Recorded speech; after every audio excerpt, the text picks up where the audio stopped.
Hello mga followers at mga viewers ngayong hapon.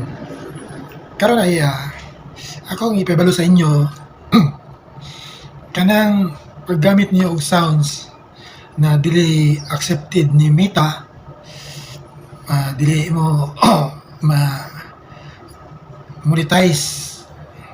Ang may katungod lang na magamit na yung mga na-monetize na mga music na mga license music na giaprubahan, yun lang.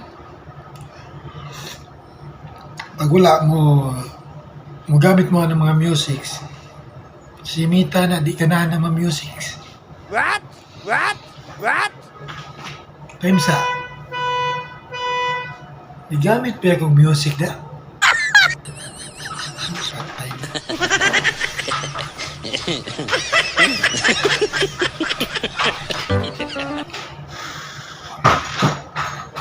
Igo ka ninyo Mita, di gana ng mga sounds, lingugugan siya na. Lingugug paminaw. Gusto niya ka ng vlog lang, sa istorya. Gaya na ko. Thank you mga followers and viewers.